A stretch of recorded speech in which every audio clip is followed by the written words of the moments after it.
Welcome to Unity. Yes, it's a good morning. It's a good day. Let's see. We have Cheryl Hodge this morning for our music, and our divine Miss Kate as well. Woohoo! Let's see. Reverend Frank this morning is going to delight us with a talk on the Way of Lazarus. So that should be very interesting because Lazarus is a very interesting character. Yes, indeed.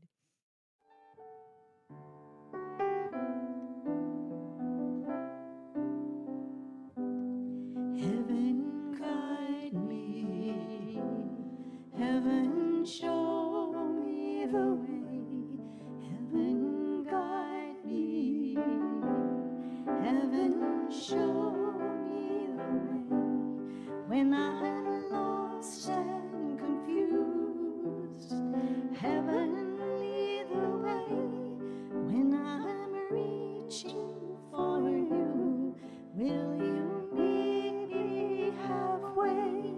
Heaven guide me, heaven show me the way, heaven guide me, heaven show me the way.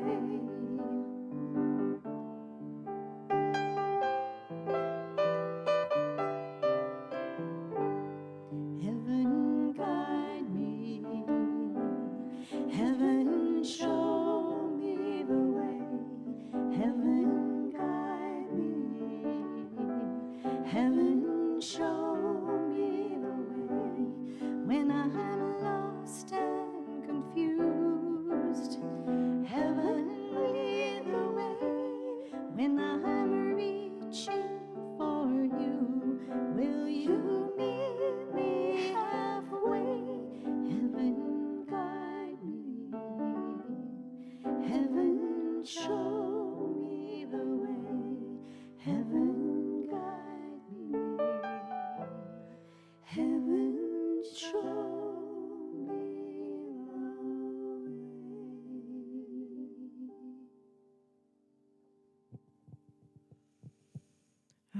Feeling the peace of heaven now. We begin with prayer. Always a beautiful start point to any moment in life. As we gather as one in unity in the flow of Spirit Divine, we begin by saying thank you. Thank you. Think for a moment all you're grateful for. Giving thanks is the most simple prayer and always brings peaceful feelings that all is well. Prayer invites peace, a peace that passes understanding. As we invite the sacred into the space we occupy, into the space within each cell of our body. As we affirm this presence and power within, we are ready now to bless others, blessings for peace and understanding among all people. Loving thoughts to our sacred Mother Earth. Take a moment to extend your blessings. Let your light shine and know if you ask, you shall receive.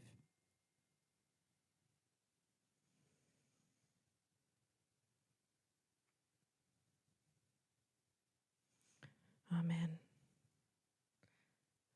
I now invite you into a time of soothing meditation. Begin by taking 3 slow, deep breaths, in through your nose and out through your mouth.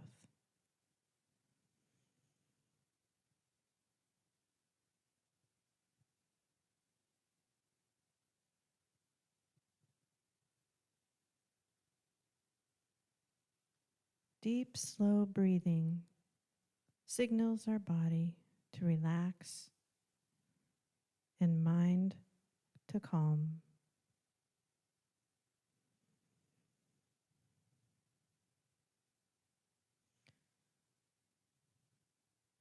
Our true nature is wholeness.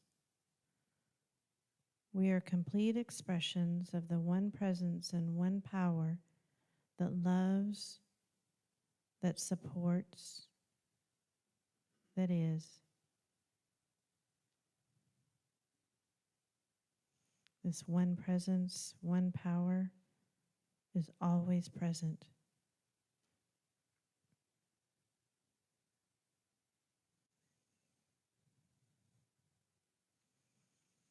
Our moment by moment exercise is to remember we are designed to experience and thrive.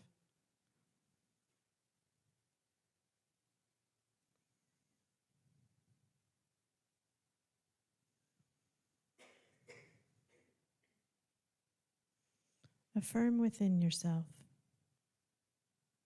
I am a spiritual being.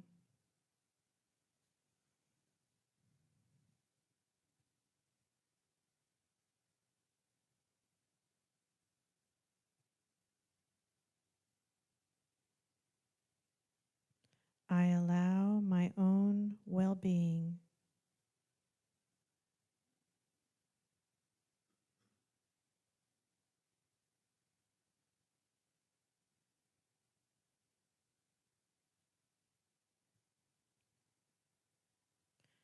I express my creativity.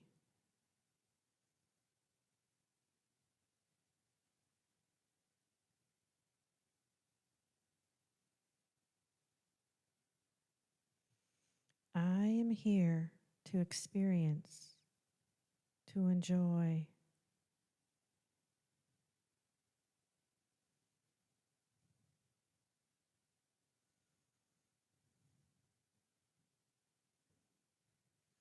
I am here to experience learning and thriving.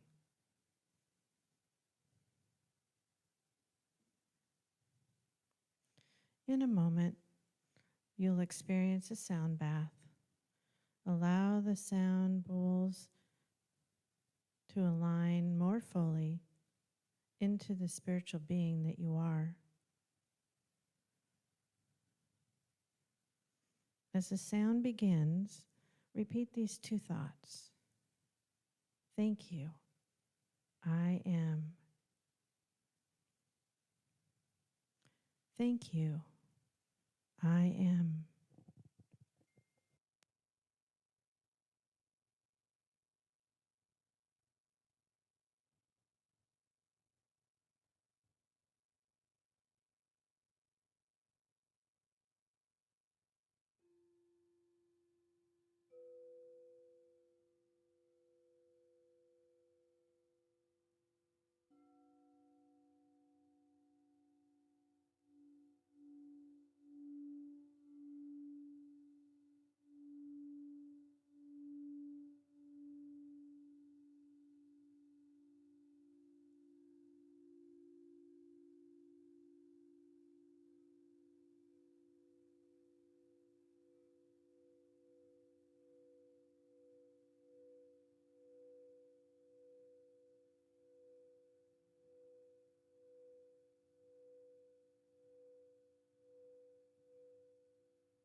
is breathing me and resting in the breath of God.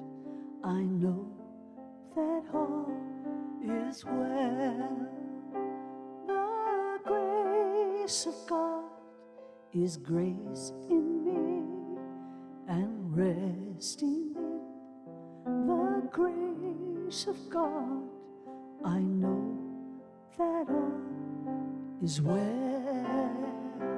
The joy of God is joy in me and resting in the joy of God. I know that all is well.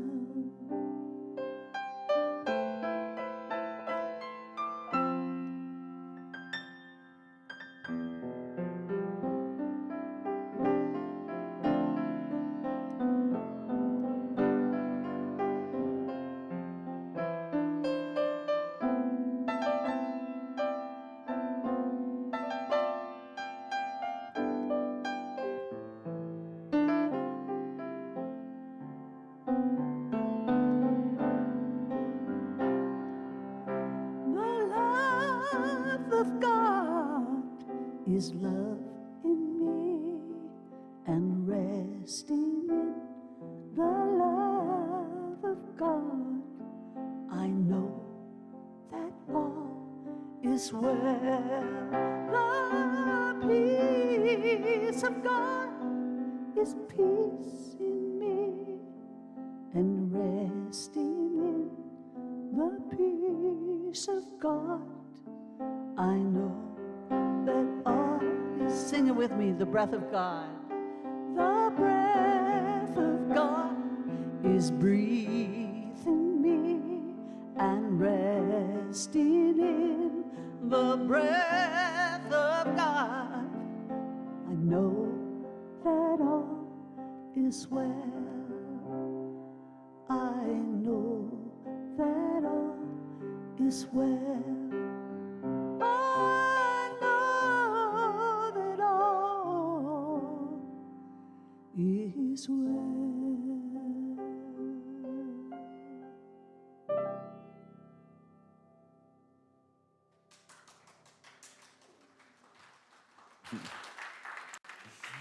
Thanks, Cheryl.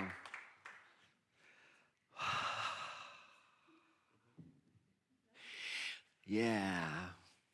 There's we've been tracking the Gospel of John. It's 21 verses, 21 chapters in the Gospel of John.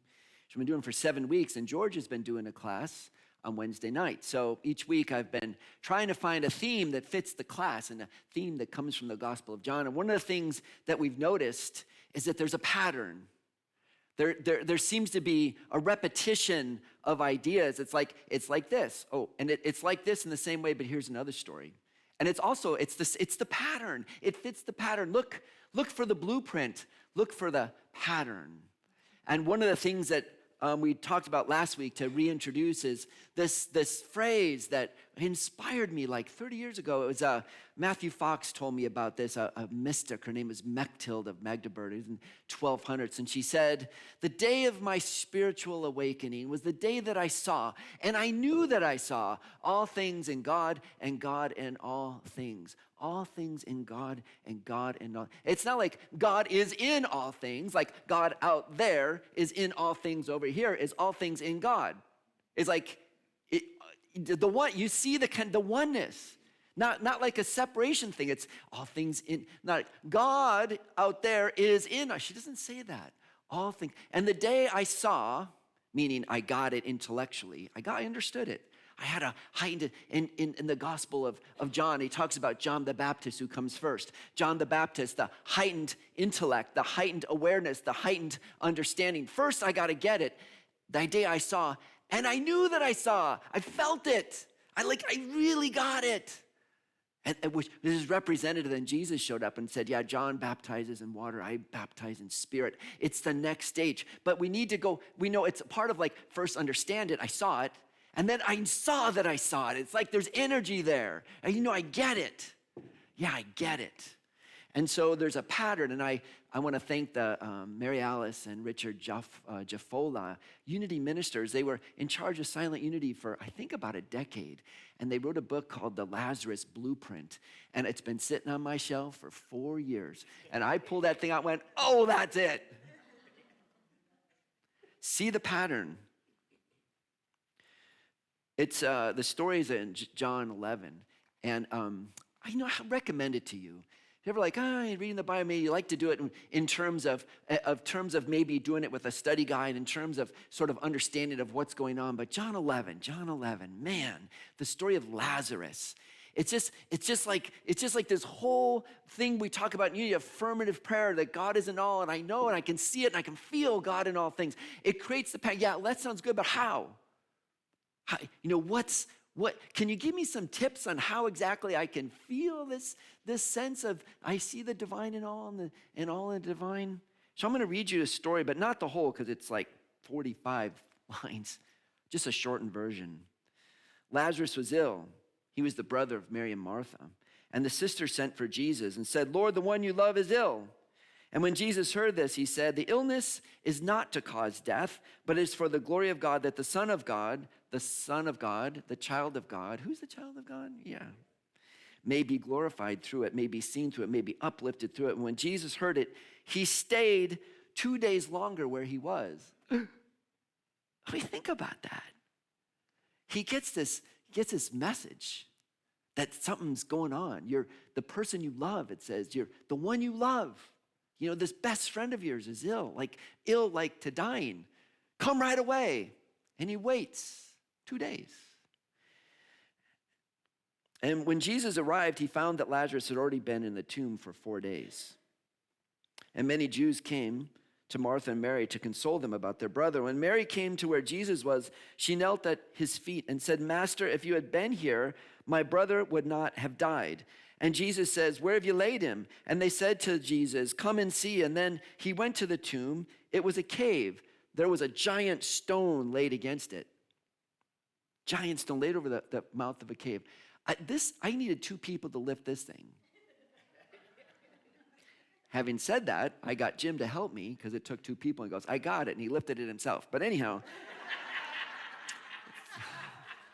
for us mortal humans like me, it takes 2 people to lift that. So there's this giant stone, and it's important. They used to carve out these, I don't think anybody, probably the more wealthy people who could afford it would hew out in the stone a big sort of cave, and they'd put niches in there, and they put the body in like a niche. And once the body had decomposed, they would take the bones and they would put it in a small box called an ossuary. And you see this now. This was a style of the time. And that's how the burial rites were. So the person's been in there already for 4 days. Jesus says, where have you laid him? And they all said to the master, come and see. And when Jesus came to the tomb, it was a cave, and this giant stone was lying against it. And Jesus said, take away that stone. And Martha, the sister of the dead man, said, what? Lord, there's already a stench. It's been 4 days. Jesus said, did I not tell you if you would believe, you would see the glory of God? And Jesus looked upward. He said, Father, I thank you for having heard me. I know you always hear me. And he cried out in a loud voice, Lazarus, come out. And the dead man came out. His hands and feet were bound like in these strips of cloth. It was all bound up. And Jesus ordered them to unbind him and set him free. That's the story. It's really about a third of what's in there. Feel free to read the whole thing. It's marvelous. A genius piece of ancient literature. But I want to break it down for a second. The first part, the sisters, Mary and Martha show up in a lot of stories, yeah. And they said, the one you love is ill. And Jesus says it's not to cause death, the glory of God, so the child of God can be glorified. And then he stayed there 2 days longer. And it's like, I'm going to break this down into a number of parts. First part, why stay? And I get this sense of like Mary and Martha send somebody and they're all running up to him. They're like, he's this healer, and people know he does these signs, these wonders, and they're up to him, your friend, the one you love is sick, and they're probably doing something like, come on, you need to come right now. You need to see the panic in us. You need to be as panicked as we are. See how scared we are? You need to be as scared as we are. See how, see the energy of oh my God, this is terrible. Can you please feel as terrible as we do? Please. And Jesus goes, I think I'll chill. I think, no, I'm not going to do this that you're doing. It's not like he's in denial. I mean, he loved Lazarus, and he knew he would go and do what he could for the support of his friend and Mary and Martha and the whole family. But I found this, there's this little pamphlet. There's actually a whole book. It's called The Golden Key, Emmett Fox piece. But this was a kind of an interesting thing. I think it comes from Emmett Fox. And I just highlighted one little piece about prayer. As for the actual method of prayer working, like all fundamental things, it is simplicity in itself. All you have to do is this. Stop thinking about the difficulty, whatever it is, and think about God instead. Stop thinking about the difficulty, the situation, the problem, what's wrong, what they did, what I did, what the illness is, what the tragedy is, what the thing is out there, what the job situation, what the money situation, whatever it is. Like all the people that came rushing to Jesus, you got to focus on this. No, I don't. I can think of God instead. What I love about these stories is it's rather silent. Like he waited 2 days. What did he do? I mean, you waited 2 days, were you just like, yeah, we were, I don't know. It doesn't say. But I like to project into that is like, I knew that a big thing was going on. I got it. This is Jesus speaking. And when I say it's Jesus speaking, it's that higher self-consciousness of us that is able to come awake and go from that perspective, let me just catch my breath here. This is a lot.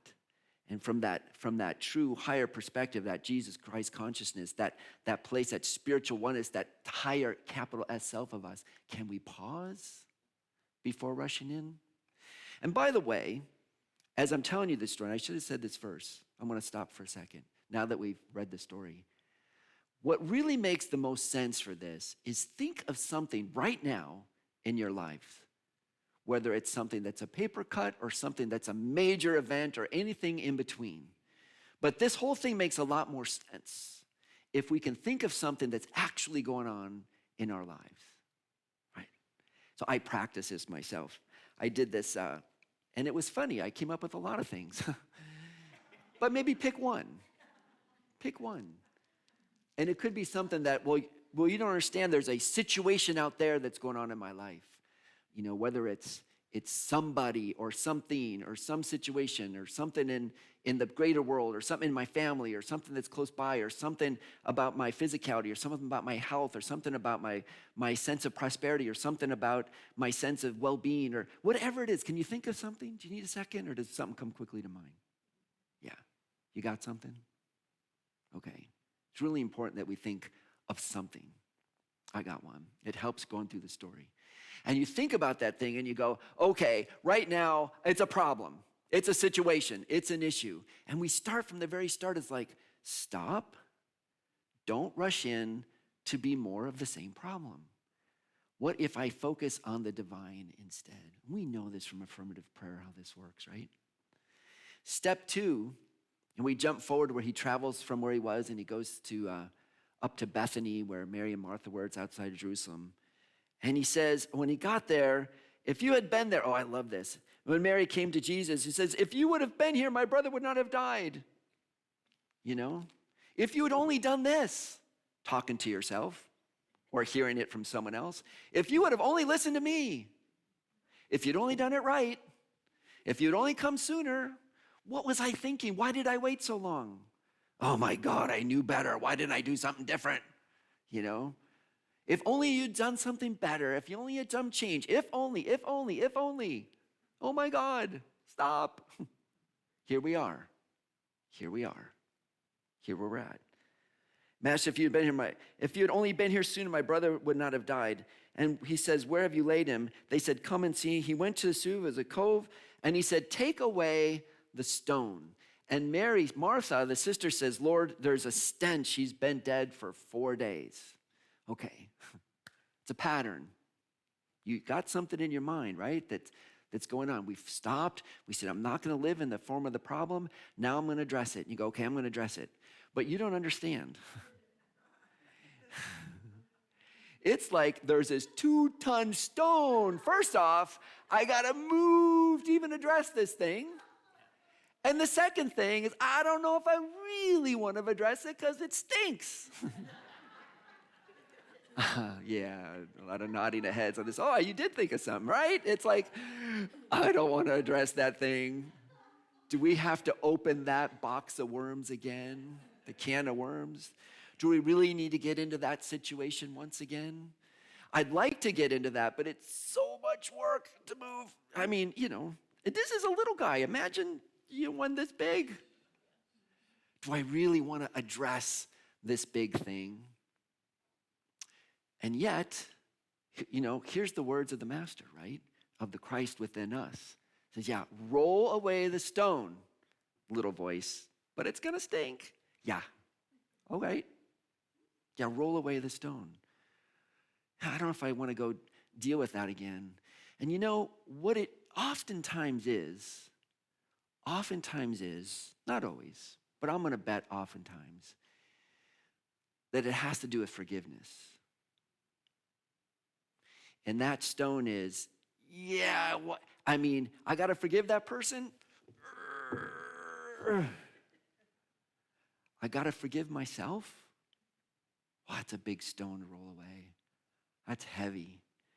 I got to forgive myself and go back and be honest about how I lived, how I behaved, how I showed up, or how I treated someone in my family or a friend, or how oh, God, that stinks. No, she doesn't say it stinks. She goes, it's a stench. That thing is like somebody, it's like a death of someone we love. And who is it that we love that's in the tomb? It's our beautiful selves. And oftentimes what's in the tomb is something we've entombed about our own beautiful selves. But we've entombed it for so long, we've allowed it to lay for so long, it's been in there so long, I've in many cases, I've not been able to forgive for so long that now it feels like it's festered. Yeah. So what do? What does the Christ of us say to do?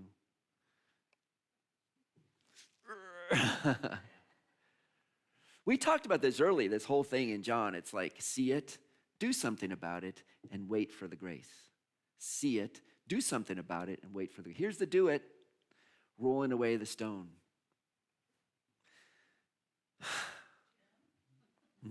Yeah.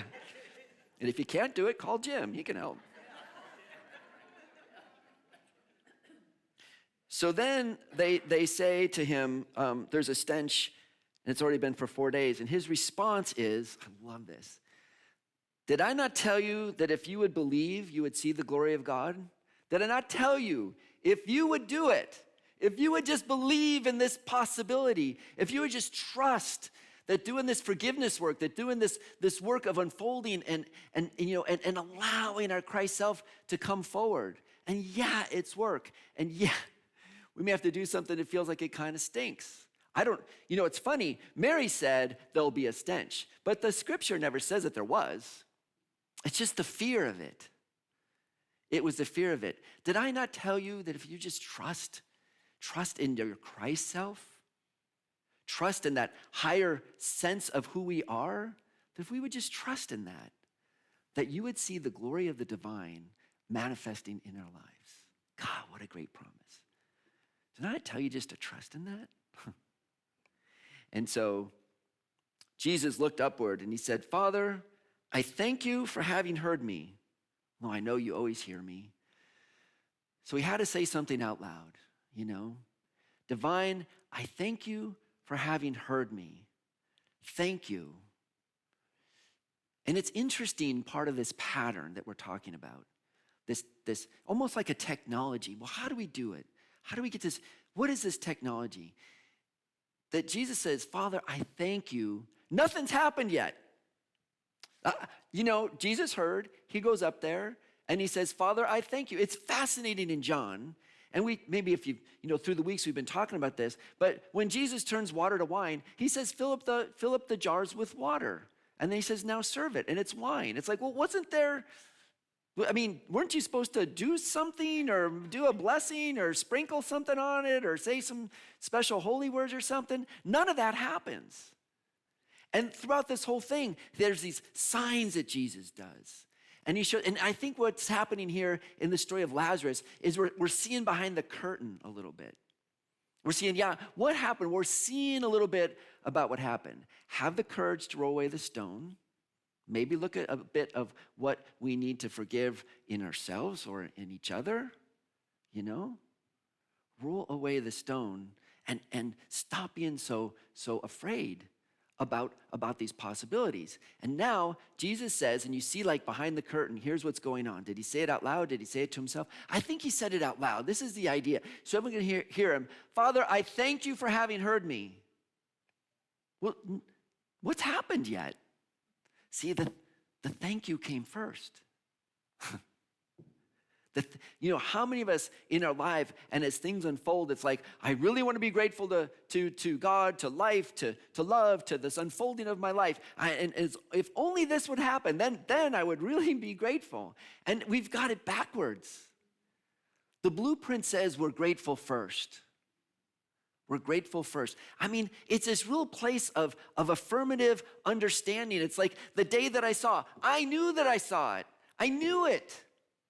I saw it. I felt it. I was in the resonance of the divine. And when we feel that energy, when we're in that place, we can be grateful now because we know it's unfolding. It's unfolded. It's happened. It's happening. It's all, we can talk about time, but it's all a matter of just unfolding in the present moment. What needs to unfold is unfolding. I'm in that place. I'm in that space. I know it's true. Father, I thank you for having heard me.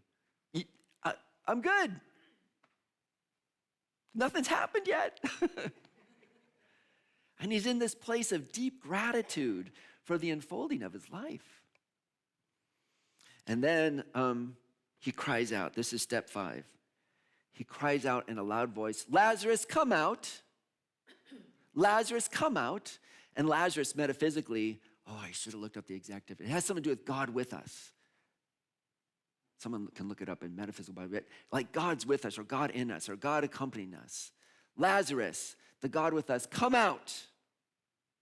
And it's really fun because it says, he just says it in a loud voice. And I think about our affirmative prayer, and think about whatever issue it was that you brought up. And we want to bring it to a prayer consciousness. Dear God, maybe if you would be so kind, you might maybe sort of help me out on this. And if you could, something like this, if you'd be willing. Now, I'm exaggerating for a purpose. I know none of us prays that way. God, help me. Maybe, please. And there's that little bit of like, we want to say, God, help me. We say, God, help me. And I'm exaggerating for a fact here, of course, but I love this. And it's not even, this prayer is not even a prayer of supplication. It's thank you, divine spirit. I know you hear me. I'm aligned. I'm in that place. And now I will claim this truth. Lazarus, God with us, come out. That's it. And I think back, this Gospel of John is so magnificent. And I keep reading these stories and keep looking for the special, like I was saying this, how does he do it? Like, what's happening? It's like, I know that God's involved. Today I see, and I know that I see all things in God and God in all things. I'm going to center myself. I know God's involved. I'm going to do the work it takes to move the stone and be there. I'm going to be grateful that I'm heard. And from this place of the Christ, it's always about what Jesus said. So what we're talking about is that placeness, that Christ of us, that place where we know it. We know that, right? We get, I'd love to live in that place all the time. I don't say I do, but I know it at times. When I can feel that resonance, that harmony, that place of like, we're copacetic, we're like, I'm in that spot. And now we can claim the truth. Lazarus, come out. God with us, come out. Come out what needs to come out. I am open and willing for whatever needs to happen to come out. Lazarus, come out is like we could say a prayer, is like, I now stand here and despite any situation, despite what I think is the problem out there, or maybe the problem in here, I can just stand and say, thank you. I'm willing and open and ready and totally energetic towards moving the stones away that are binding me, that are keeping me from being able to move out into a new life. And now I say, thank you. I know I'm being heard. I know I'm in this. I know that I'm not focused on the problem. I'm focused on the divine. I'm focused on the manifestation of my health, my wholeness, my well-being, the fullness, the prosperity. Well, all it is, whatever that resonant thing is, that's my truth, not the seeming problems down here. And now I can say, Lazarus, God with us, come out.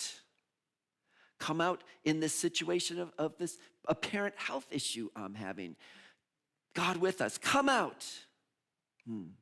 Or this issue of something about maybe finances or money, and I can say, the prosperity of the divine is with me. The fullness, look out, this beauty, this abundant planet we live on, the abundance of our lives.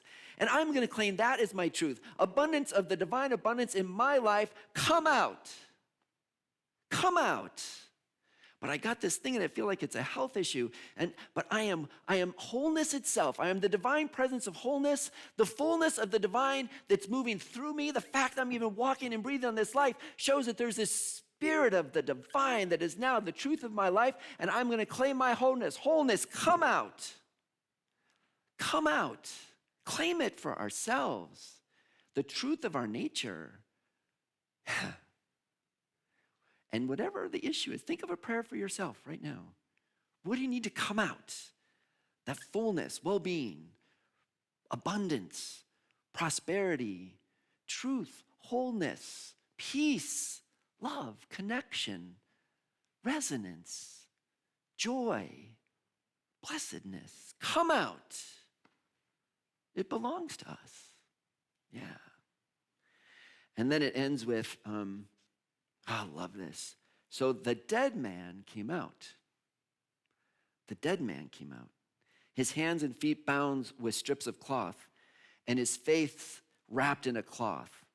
So imagine he's all, you know how they would wrap a body. So he's all wrapped up, right? I don't know how he came out of the tomb. You can't read this stuff too literal, right? No, really, you can't read this stuff too literal. And these are just examples of why I'm telling you the brilliance of these stories. There's a historicity to them, I suppose. It's interesting that neither Matthew, Mark, Luke, or Thomas talk about Lazarus being raised from the dead. There's different stories. There's a child in Mark and Matthew that they talk about. But this story, this profound story, this is the only place you hear it. Is here in John. And somebody who's all wrapped up and bound because they wrapped him up for burial. He said, the dead man came out. Unbind him. So the final step to this pattern, we find a place in the end where we've felt this place of gratitude. We've named the truth. We know the divine is with us. I know it, I see it, and I know that I see it, that God's in all things and all things in God, and it is the truth, and it is unfolding. And I said it with a loud voice, and I did my work. I looked at what was blocking my energies. Oftentimes forgiveness could be other things, resentment, anger, old grievances, and I moved those away. And I notice that I'm willing to deal with whatever stench comes up. And then I'm in gratitude and I name it, my affirmative prayer, come out now. What is the divine attribute? Because God in all things in God. So name what's of God. And then he says, the dead man came out. Not the live man, the dead man came out. Here's a really important final piece of the story. And when we get there and the new has arisen, The next stage of our awakened consciousness, the next phase of our understanding of what's going on, this next phase of what's happening in our life, this sort of, this bubbling up of a breakthrough in consciousness, of a new way of understanding ourself, our well-being, our wholeness, our prosperity, our love, our life, our connectedness, our community. We sometimes then get to that point, and what do? Well, we're creatures of habit. We go right back and start acting like we did before. Sometimes when we change, and we want people to see we've changed, but they don't know. They treat us like we used to be. And we do that to each other. Oh, our poor children. They get to be 30, and we sometimes still remember how we treat them when they're 12, you know? And we have to allow the new to emerge. Otherwise, it's a dead man. And until we unbind it, unwrap it, and set it free, the situation, I've done my work. I've done my forgiveness work. But every now and then, it still creeps up. Yeah, but you don't know what they did to me. Catch it. You've done the work. It can, not as strong the next time around, or the third time around, or the fourth time around, but it comes back. And we need to unwrap it and go, I've done that work. That old way is over. Unwrap it, unbind it, and set it free, is what the master says. Set it free. So there's the story of Lazarus. Shortened? Yeah, it's a good story. In 6 stages. So you can remember the stages. Oh, and by the way, just an announcement. Tomorrow is Monday morning's class, for those of you who want. We'll kind of go through this again, these 6 steps, and talk about them and how they unfold. But I hope the idea is that we've done some work on the level of, this is what they do in the Gospel of John, the John the Baptist, the understanding, and want to bring an understanding. But it's a day that I saw, and I knew that I saw, I can feel this. Feel these pieces of the pattern. And know this pattern always unfolds, and it is the solution. And any place where I feel like, oh, there's still a rock in my path, you know? There's still something in me that I want to bring to life and I can't. Go back, John 11, story of the resurrection of Lazarus. See the pattern unfolding for our good. And it says, well, I don't have Jesus around to do it. You do. It's the Christ in you. Namaste. Namaste. I behold the Christ in you. And we can do this. We can do this. Yeah, we can do this. Okay. Blessings.